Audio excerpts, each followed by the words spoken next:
Aloha, my name is Dr. Fisher, and today I'm going to be walking you through a practice test. We're going to specifically look at fourth grade. All right, let's get started. So the first thing you're going to do is in your browser, you are going to type in aloha hsap.org. So you're typing in ALOHAHSAP.org. Enter. And now we're going to choose the Smarter Balance assessment. From there, we are students and families, so we're going to choose students. And now we are going to prepare for testing by selecting Student Training and Practice Test. And we are going to continue as a guest. Now we are going to do a guest session where we will now select our grade. And for us, we are choosing fourth grade. And for what I'm going to be doing as a practice test with you today, we're going to do our Smarter Balanced practice test. Smarter Balanced practice test for English language arts is what we're going to do right now. So that's the one we're going to look at. Now for our embedded designators, unless your teacher told you that you get one of these, we don't turn any of them on. So these are not things that we get to automatically do. That's why they're turned off unless your teacher tells you otherwise. Here, the embedded universal tools, you can see they're all turned on. Our accommodations, we don't turn those on unless our teacher tells us. So then we just push select. Now we will listen to make sure our audio play is working. So we click this icon. We heard dit, dit, dit, dit, dit, dit, and then we click I heard the sound. Now we're going to, you may select the question mark button to access this help guide at any time during your test. So use this button to review your test settings. So this is if you have different settings, and this is our help guide. Begin test now. So now it's loading our page. Now what I'm going to do with you is I'm going to talk you through, and I'm going to model, if I were you taking this test, best practices of what you would do while taking the test. And I'll be going through the different tools that are available as we're navigating through our test. So the first thing when we come to our reading passage that we want to remember is that just like your teacher always had you think about something in the picture, like the drop of water where you were looking and you were seeing the chronological order of the water, and then you were igniting your background knowledge and interest in what you're about to read about. So one of the first things I need you to do is I want you to know that your brain is incredibly powerful. And when you can make your brain feel excited about something, then your brain pays so much more attention to it. So imagine when you're excited about watching something on TV and you're excited because you're watching it and your dopamine's going and you're all excited as you're into it, as opposed to watching something that's more mundane or boring that you're like, oh, I don't even want to watch this. Why are we watching it? I want to watch this other thing. You know how your brain ignites? That's what we have to fool our brain into doing whenever we're reading. So what you're going to do is when you look at this, you're going to tell yourself, you're going to talk right to yourself in your brain. You're going to say, oh my gosh, this is so exciting. A rainy day at the farmer's market? Oh my gosh, I wonder what kind of farmer he is. Oh, a rainy day? Oh, that doesn't sound so fun. I wonder what's going to happen. You're telling your brain, care about this, you care about this. And then that will really help you. So that's the first strategy, is to convince your brain that you care. Okay, the next strategy when it comes to reading is we read the entire passage one time through to understand before we go to our questions. Then, as we're answering our questions, we go back to the passage to double check our answers. So let's read it to understand. A rainy day at the farmer's market. I heard the honking of the horn. Now, I don't want you to feel that you have to read fast. Remember, we want to ignite our brain. We want to make sense of the text as we're reading. If our brain starts to wander, which happens every time we read, if we're thinking about lunch or thinking about something else that just happened, or a bug flies by. I mean, there's so many distractions, right? If something happens and it distracts you, all we do is we recognize that and we go, oh, my brain was distracted. I need to focus on what I'm doing. So you got your headset on. And what I would tell my students to do is really shield their eyes and just look right at that question as they're thinking it through in order to get all those distractions out of their way. If you start to feel yourself tired, I have my students lift their knees up off the floor so that their stomach gets tight and then they're more wide awake. But let's just read it to understand. And those are just some suggestions for how to get you to be engaged with this. All right. A rainy day at the farmer's market. I heard the honking of the horn as my dad's truck pulled into the driveway. Immediately, I knew it was time to stop playing catch with my dog. My grandmother called, "Matthew, your dad is home. Please come help him." I was disappointed. It was a cloudy Saturday, and I thought we would be able to skip the farmer's market. I had hoped to do what I wanted today, but no such luck. "Matthew," Grandmother called again. "I'll be right there," I yelled. "Please get the big umbrella from the basement," Grandma said. "It looks like it's going to rain." I still had to put on some shoes. I decided to wear my cowboy boots, but I couldn't find them. I looked in the front closet, upstairs, and by the back door. I could have worn my sneakers, but I really wanted to wear my boots. I knew that if I didn't hurry, everyone was going to be upset with me. Reluctantly, I put on my sneakers and went outside. So it's reluctantly because he's sad that he had to put on sneakers, because what did he really want to wear? He wanted to wear his boots. So now we're painting this picture. He must have been playing ball inside because he didn't have shoes on with his dog. It was Saturday. He saw clouds outside the window and hoped that it was going to rain and they wouldn't have to go to the farmer's market. But instead, his grandma says, "It looks like it's going to rain. Get the umbrella," right? And now he put on his sneakers and he went outside.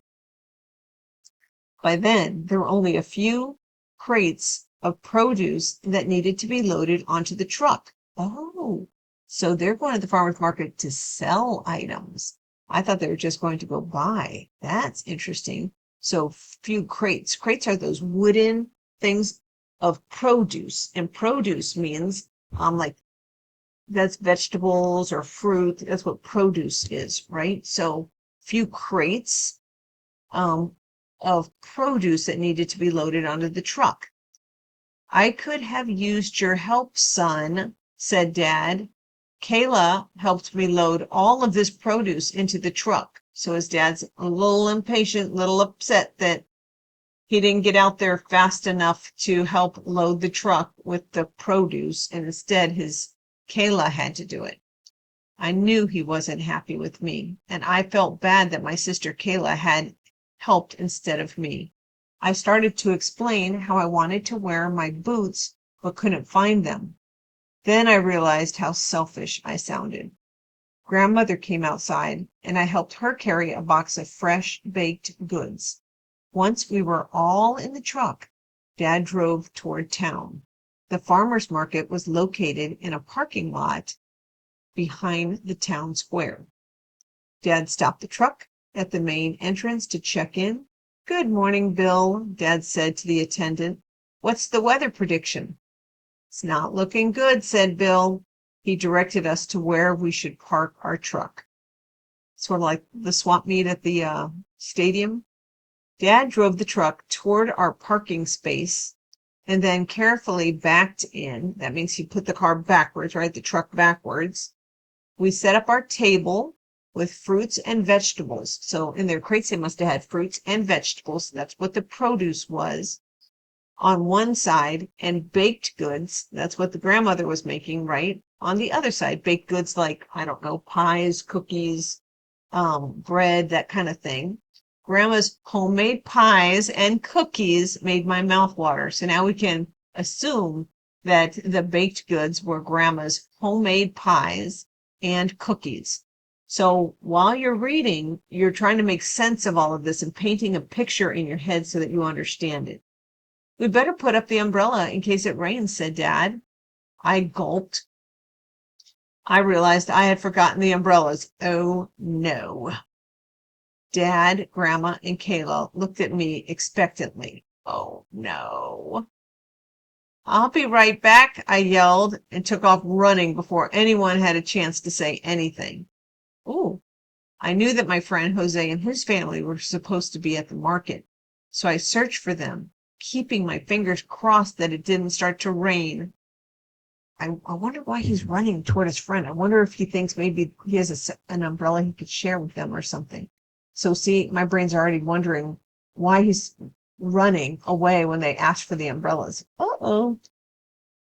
Exhausted. Okay, so I searched for them, keeping my fingers crossed that it didn't start to rain. I ran past tables of flowers, fruits, vegetables, and even homemade homemade soaps, and hand-knitted sweaters, but I could not find Jose. Exhausted, I continued searching through the rows of tables. I reached the last row with growing concern. Oh no! If it rained, our truck would get soaked, and so would my family. Finally, I saw Jose. I ran over and almost collapsed. Is everything all right, Matthew? Asked Jose's mom. I gasped for air as I explained how I forgot our umbrellas. I asked if they had any extras we could borrow. So yes, I wondered if that's what was happening. Of course, Jose. Please help Matthew, said Jose's mom. Oh, I see. Of course. Jose, please help Matthew, said Jose's mom. So his name's Matthew, and he ran over to his friend Jose. Okay. Then it happened. A drop of rain hit my face. Oh no. Jose and I quickly pulled out 2 large umbrellas from the family's truck. Jose helped me carry the big umbrellas back to our space. We had to go slowly, being careful not to bump into anyone.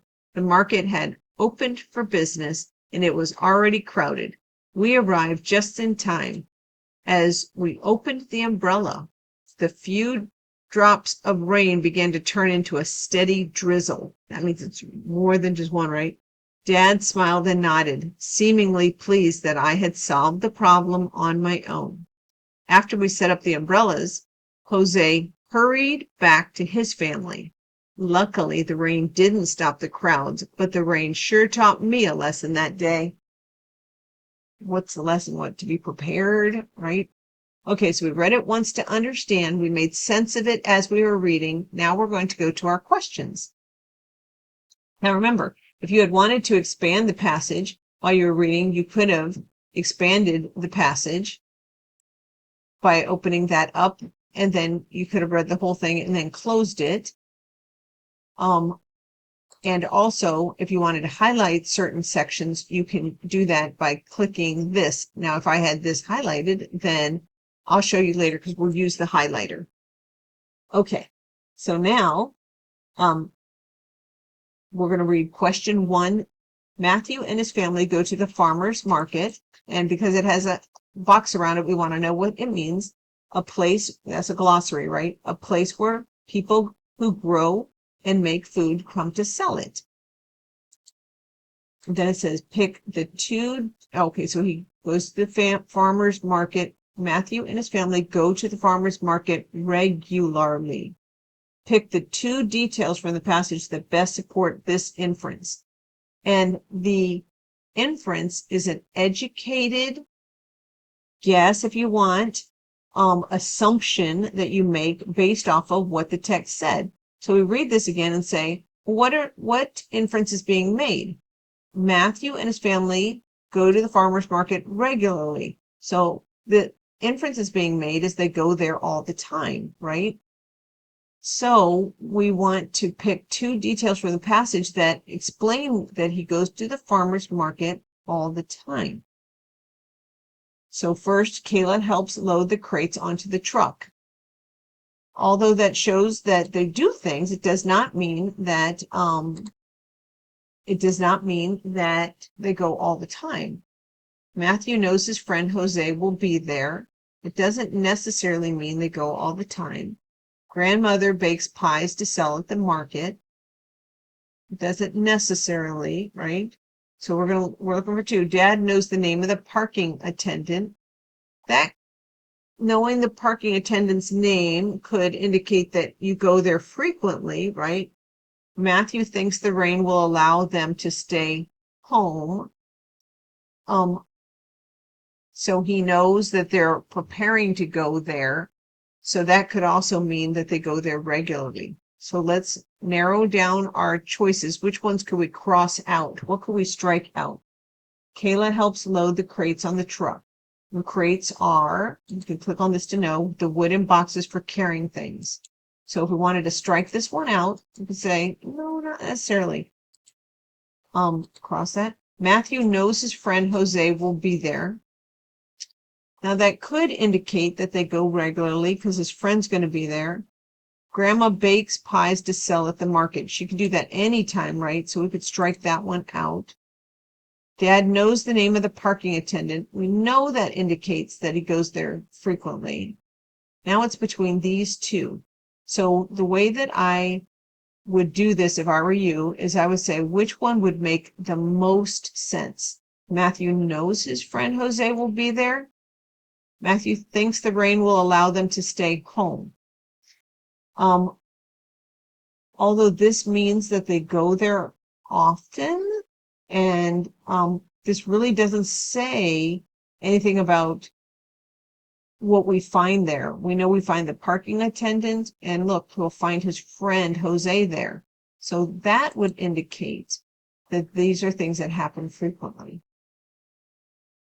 So you could cross this one out if you wanted. Read the sentences from the passage. I knew that my friend Jose and his family were supposed to be at the market. Now remember, we click on this to know what a market is, a place where people who grow and make food come to sell it. I knew that my friend Jose and his family were supposed to be at the market, so I searched for them, keeping my fingers crossed that it didn't start to rain. Why does the author use the phrase keeping my fingers crossed? Pick three choices. So let's think in advance. He's hopeful, right? He's keeping his fingers crossed because he's hopeful that his friend is there to save the day with the umbrellas, right? So we have to pick. It's asking us, read the sentences from the passage, pick three choices for why he would use keeping my fingers crossed. So I'm going to use the word because hopeful. To show Matthew feels unlucky, does that mean hopeful? To show Matthew can move his hands easily, does that mean hopeful? To show Matthew thinks the rain will not come after all, does that show hopeful? To show Matthew believes he can change the weather, does that show hopeful? To show Matthew is hopeful that the weather will not turn bad. That's actually uses the word hopeful, right? To show Matthew wishes he could have some control over his problem. Possibly. We have to choose three of these. So now we have to, 1, 2, 3, 4, 5. We have to eliminate three choices in order for us to narrow it down to the two that we want to pick. So we've picked one, we have two more to pick. So keeping his fingers crossed, to show Matthew can move his hands easily. I would say that is a silly one. So that one we will strike through. So now we have, we still have to pick two more, and we're down to only picking from 4. To show Matthew thinks the rain will not come after all. No, he wouldn't cross his fingers if he thought the rain was not going to come after all. So this one we can also strike through. Okay, good. We got to strike through 2. Now we only have one more to go. To show Matthew believes he can change the weather. I don't know that he thinks he can change the weather by crossing his fingers. So we're going to cross that one out as well. Now, if you notice how I did it, these all sounded weird except for this one, right? When we needed to pick 3. So what I did was I eliminated ones that would not make sense so that I could arrive to the 3 options that were left. Because even though they may not have been the best options, they made enough sense, right? So that's how the strike through helps and how we eliminate things to get to the 3. But remember, you have to still click your choices or the question doesn't count. The author uses the word disappointed in the passage. Click on the group of words in the sentence that best shows that idea. So it was a cloudy Saturday, and I thought we would be able to skip the farmer's market. I had hoped to do what I wanted today, but no such luck. So he was disappointed.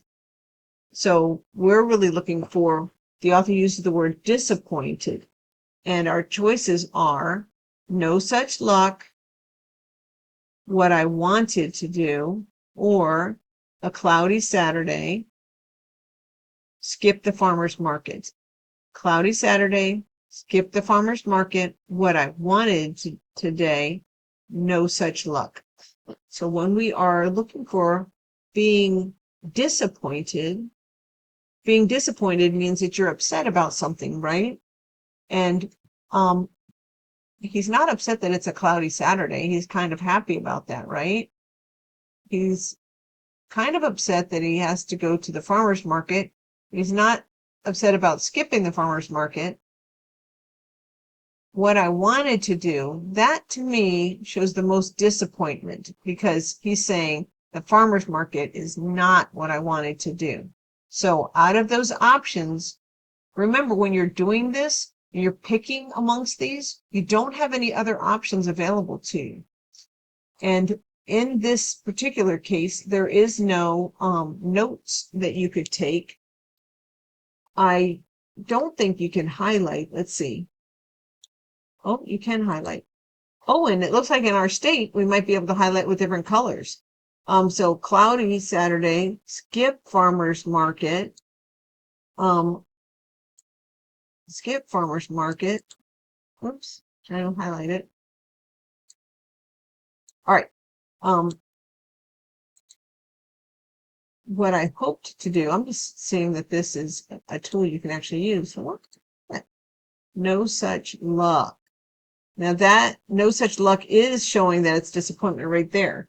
So I am torn between the two. It was a cloudy Saturday, not it. Skip the farmer's market. That's not really disappointment. What I wanted to do, and then no such luck shows disappointment. But let's go back and read it and see if that's when it shows disappointment. So we're looking for, I was disappointed. I was disappointed. It was a cloudy Saturday. I thought I would be able to skip the farmer's market. I had hoped to do what I wanted to do, but no such luck.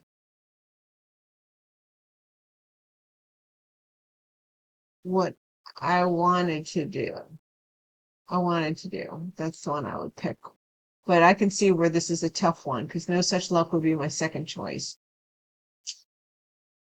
Read the sentences from the passage. Finally, I saw Jose. I ran over and almost collapsed. Collapsing is, falling on the ground, right? So what does the use of the word collapse suggest? Maybe that he ran fast, that he's tired. Matthew is noisy. Matthew's very helpful. Matthew feels cheerful. Matthew feels very tired.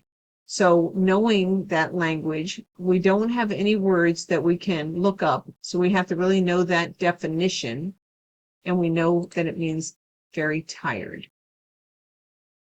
The following question has 2 parts. First, answer part A, then answer part B. Part A, which of these inferences, and an inference is a conclusion that's made based off of known facts, right? Which of these inferences about Matthew is supported by the passage? And then our choices are, I didn't mean to click this one. Hey, unclick it. All right, I see. It just puts whichever one you're on. So which of these inferences about Matthew is supported by the passage? So these are inferences we're making. And Matthew is the boy that's running around, right? Trying to get the umbrella. He's the boy who wanted to get his boots before he, and then had to wear tennis shoes and didn't help with the car. So what inference can we gain? Matthew does not get enough exercise. Well, possibly because he got tired. Matthew wants to go to the farmer's market. We know that's not an inference that he can make because he did not want to go, right? Matthew does not care if his family gets wet. Obviously, he cares. He's running around looking for an umbrella. Matthew enjoys eating his grandmother's baked goods. They definitely said something about the baked goods that he liked. So let's go back. You could say that he doesn't get enough extra. We know it's not this. He doesn't want to go to the farmer's markets. We can strike that out. Matthew does not care if his family gets wet. We can strike that out because we know he does care. So we're really looking at these two. You could make the inference that he doesn't get enough exercise because he feels like he's going to collapse after running through the parking lot. Or you could make the inference that he enjoys eating his grandma's baked goods. I think the inference that he makes grandma's baked goods is something that is pointed out in here. So let's look. It says, exhausted, all right, where's the grandmother's homemade pies made my mouth water. So grandmother's homemade pies made my mouth water. That means he enjoys them, right? He likes them. So using that evidence here, because we went back and looked at it, we can even highlight it. This is why I picked this one. Let's make it yellow. I'm going to choose Matthew enjoys eating his grandmother's baked goods. Which sentence from the passage best supports my answer? Grandmother's homemade pies made my mouth water. There we go. What happens after Matthew and Jose open the umbrellas? The rain begins to fall. Well, let's double check it, right? The crowds begin to thin out. No, Matthew visits Jose and his mother at their stand. We didn't talk about that. Matthew sets up the table with fruits and vegetables. They had already set it up. So let's see if, again, after they open the umbrella, what happens? We arrive just in time. As we opened the umbrella, the few drops of rain began to steady drizzle. So there's our answer. So we're going to highlight that because we know we found the answer in the text. Even though we could have guessed that's what it was based off our memory, we went back and double checked. How does the author develop the idea that Matthew takes responsibility for his action? What does responsibility mean? Ownership for his action, accountability of his action. He doesn't blame someone else for his actions. So, how does the author do that? Let's look. Matthew stops explaining to his dad. Okay, we got to close this so we can see. How does the author develop the idea that Matthew takes responsibility? Matthew stops explaining to his dad about the boots and begins helping. That's possible. Matthew comes outside in time to load the crates of produce on the truck. He didn't do that, right? He didn't come in time. He was late. So we'll cross that out. Matthew is disappointed that he still must go to the market even though it's raining. Well, this disappointment is all true, but how does that talk about responsibility for his actions? We can strike that one out. Matthew asks his friend to help him carry the umbrella carefully through the crowd. Carrying the umbrella is responsibility, and doing it carefully is shows responsibility. But so does he stop explaining to his dad about the boots and begins helping. So he's taken responsibility for his actions. So although both of them are good, he's taking responsibility for his past actions. So let's look at that sentence where he is explaining about his boots and then he stops. I knew he wasn't happy with me. I felt bad that my sister, okay, so now he does realize his actions have caused something. I started to explain that I wanted to wear my boots, but couldn't find them. Then I realized how selfish I sounded. So he wanted to take responsibility. So that's what he did when he stopped explaining that to his dad. So although both of them would have worked, we picked the better of the two. Now we're reading the sentence from the passage. I ran past the tables of flowers, fruits, vegetables, and homemade soaps and hand-knitted sweaters, but I could not find Jose. Choose two statements that best explain why the author chose to include this sentence. Maybe we will to show that Matthew is good at running, not to show he's good at running, but maybe showing how far he ran, right? So we could cross that one out because that's kind of a silly one. To prove that Matthew's problem is very serious, possibly, like why he's going so far. To help the reader imagine the farmer's market, absolutely. You can imagine the farmer's market as you're going through there. To show that it was difficult for Matthew to find Jose, absolutely. It shows that it was difficult to find Jose. To prove that there were many other sellers at the market besides Matthew's family. It does show that, right? To help the reader understand the different kinds of items that were being sold at the market. Now, these are good statements, right? That did happen other than this first one. So if we're looking for the best reasons why the author chose to include this sentence, best reason for including this sentence. So we're going to highlight that. We're going to look best reason to say, I ran past flowers, fruits, vegetables, homemade soaps, and hand-knitted sweaters, but I could not find Jose. To prove that Matthew's problem is very serious, to help the reader imagine the farmer's market,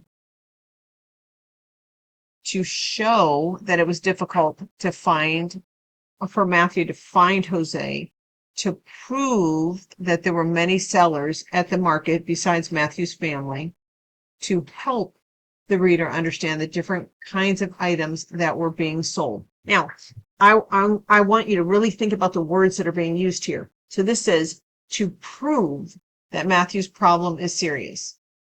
Running past all those does not prove that it's serious. So we're going to strike through that. But it does help the reader imagine the farmer's market. So it does do that. To show that it's difficult for Matthew to find Jose. It does show that it was difficult to find Jose because he has to run by all of those things. To prove that there were many other sellers. Well, we weren't trying to prove that, right? So we know that that was not part of what we were trying to prove. To help the reader understand the different kinds of items that were being sold. We didn't need to understand the other items. That wasn't part of something to help us. So we can get rid of that one too. And that leaves us with these two. It does help us imagine the reader's, the farmer market. And it does show that it was difficult to find him. So that's how we narrowed it down. You can see why that strike through thing really does help you out. But I also want you to notice that, I'm Dr. Fisher, and I'm not just saying it's this answer and this answer, that even with all the education that I have, I knew that all of those sound like good choices. I had to think about what each choice was saying to me to pick the right choices. Now, the last question in this section is, how does the paragraph about Matthew looking for his cowboy boots add to the plot? And we know that the plot is the storyline, right? It's what's happening in the story. So how does looking for cowboy boots add to the plot? Matthew takes his time finding them, which adds to the calm feeling of the story. Did it feel calm? So notice the word in there, right? And what does it say? Feeling that something bad does not happen, being relaxed. Matthew spends a lot of time looking for them, which adds a feeling of mystery to the story. I wonder if mystery, something that is not known or is hard to explain. Matthew gets too busy looking for them, causing him to forget the umbrellas, which sets up the problem in the story. That's a very good option, right? Out of all of them, because we know calm did not work. So we can get rid of the calm. Spends a lot of time looking for them, which adds to a feeling of mystery, possibly, right? But this one, Matthew gets too busy looking for them, causing him to forget. Now that's part of the plot, right? So up here, the mystery is not part of the plot of finding boots, but certainly forgetting umbrellas is part of the plot and the problem in the story. Matthew is unable to find them, causing him to wear his sneakers, which builds on the character description in the story. That's true. It does build on the character's description, but it doesn't add to the plot, right? So the only one that was really about the plot is this one here. So that's the one that we would choose. You can cross these out if it makes you feel better to strike those out and know that you did not want this. You should strike through. Oh, there we go. And then you strike through this one. Remember, if you ever wanted to unstrike, you click on it and then you undo the strike. Turn that back. So we know, and it's still not picked until we click on it. All right, now it's picked. So now I can go to my next question. Now we're going to read another passage. So I'm going to stop here, having gone through that, and we're going to do this next passage in another video. Have a great day.